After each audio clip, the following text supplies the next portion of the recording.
Hello everyone, এটা হচ্ছে last রবিবারের ব্লগ। জানি অনেকটাই দেরি করে ফেলেছি। আমি বিকেল বিকেল রেডি হয়ে বৃষ্টিতে গুটি গুটি পায়ে চলে গেছিলাম কোয়েলদের বাড়িতে। আমাকে বলা হয়েছে রেডি হয়ে গিয়েছে, এখানে এসে দেখছি ঘুমাচ্ছে। ওঠ, কটা বাজছে এবার দেখ। তো এখনো রেডি হোক, তারপরে তোমাদেরকে দেখাচ্ছি। বাটি কেন ভাই? বাটি ওয়াই? গরমটা থাকে না দেখি।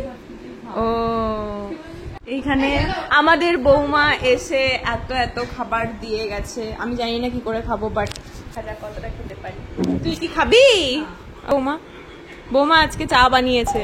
তো এখন এরা সবাই রেডি হয়ে গিয়েছে, এবার আমরা সবাই মিলে চলো যাওয়া যাক। এইটা হচ্ছে আমাদের করিত্থার আদি দুর্গা মন্দির। এখানে খুব সুন্দর করে দুর্গা পুজো হয়। এখন মন্দিরটা দেখে অনেক কিছু মনে পড়ছিল। আসলে তোমরা হয়তো অনেকেই জানো না, করতে হচ্ছে আমার মামার বাড়ি, তাই অনেক কিছু স্মৃতি মধুর জড়িয়ে রয়েছে এই জায়গাটার সাথে। অন্যদিকে আমরা সবাই মিলে চলে এলাম মেলাতে, রথের মেলা। তো চলো তোমাদেরকে অল্প করে মেলাটা একটু ঘুরে দেখাই। এই মেলাটা অতটাও বড় হয় না, বাট তাও বেশ কয়েকটা দোকানপাট বসে আর খুব ভালো ভালো জিনিস আমরা প্রতিবার এখান থেকে কিনে নিই। আর এই যে আমাদের হাটতলায় মেলা বসেছে, কাদা জমেছে, আর আমরাও গিয়েছি ওখানে। আর এখান থেকে এই ইউনিক ক্লিপগুলো আমরা কিনে নিয়েছিলাম সবাই মিলে। এরপর আমার পায়ে লেগে গেছিল অনেকটা কাদা, আর সেটা আমি ওখানেই মুছে দিয়ে চলে এসেছি। সব কুকর্ম আমরা করতেই থাকি। আমাদের এখন মেলা ঘোরা হয়ে গেছে, আমি এখন রাস্তা পার হচ্ছি।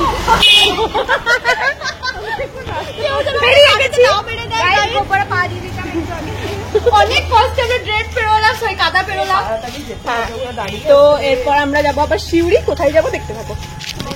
বাড়ি এসে জলকে হাইড্রেটেড হয়ে নিলাম, আর আমরা বেরিয়ে পড়লাম শিউরির উদ্দেশ্যে। এদিকে আনন্দময়ী মাকেও তোমাদেরকে দেখিয়ে দিলাম, আমরাও দর্শন করার সুযোগ পেয়ে গিয়েছিলাম। তো আমরা চলে এসেছিলাম বহু চর্চিত দাদা বৌদি বিরিয়ানি হাউসে, যেটার নাম দাদা বৌদি বিরিয়ানি ব্যারাকপুরের মতন রাখা হয়েছে, বাট ওনারা কিন্তু কোথাও ক্লেম করেননি যে ওনার ব্যারাকপুর দাদা বৌদি বিরিয়ানির ব্রাঞ্চ বা কিছু। আমাদের কিন্তু এখানকার বিরিয়ানি খেয়ে কেমন লাগলো সেইটা আমরা লাস্টে তোমাদেরকে শেয়ার করেইছি। এখানে বিরিয়ানি হাড়ি কাটিংটা তোমাদেরকে শেয়ার করলাম, আর রেড চারটাও দেখিয়ে দিলাম। বিরিয়ানি তোমরা কখন থেকে পাবে সেই টাইমিংটাও তোমাদেরকে শেয়ার করে দিলাম। এবার চলে যাই ভেতরের দিকে। এখানে তোমরা বসেও বেশ অনেকজন মিলে বিরিয়ানি খেতে পারবে। বেশ সুন্দর করে কিন্তু ভেতরটা সাজানো হয়েছিল, জাস্ট নিউ ওপেনিং হয়েছিল, সেই জন্য এত সুন্দর করে সাজানো ছিল। আর আমরা যখন গিয়েছিলাম তখন কোনো অফার চলছিল। ওভারঅল আমাদের কিন্তু ভীষণ ভালো লেগেছে, আর প্রাইসও ছিল একদমই অ্যাফোর্ডেবল। আমরা এখানে প্যাক করে নিয়েছি, আর ওনাদের দোকানে ডিম শেষ হয়ে যাওয়ায় বাড়িতে এসে ডিম সেদ্ধ বসিয়ে দিয়েছিলাম। তারপর এখানে আমরা পিকনিক স্টাইলেই সবাই মিলে একসাথে খেতে বসে গেছি, আর এর মধ্যেই সবাই খাওয়া স্টার্টও করে দিয়েছিল। তো চলো সবার রিভিউটা শুনে নেওয়া যাক। বল বিট্টু, কেমন লাগলো? প্রিয়া বল। আর আজকে এখানে স্যালাড শেষ হয়ে গেছিল, সেই জন্য আমরা ঘরের মধ্যে পেঁয়াজটা কেটে নিয়েছি আর ডিম সেদ্ধ গুলো করে নিয়েছি।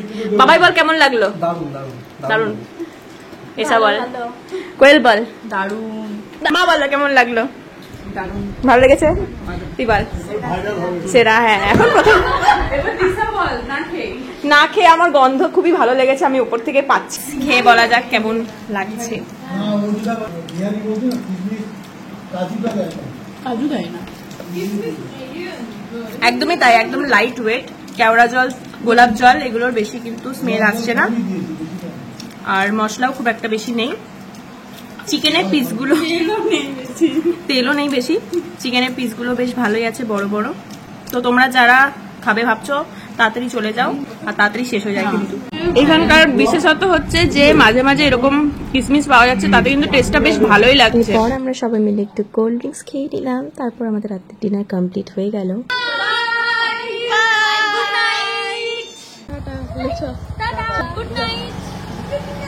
এদিকে অন্বেষা আর কোয়েল বাদে সবাই বাড়ি চলে গেল, আর আজকে আমরা 3 বন্ধু মিলে অনেক মজা করবো সারা রাত ধরে। চল টাটা, বাই বাই।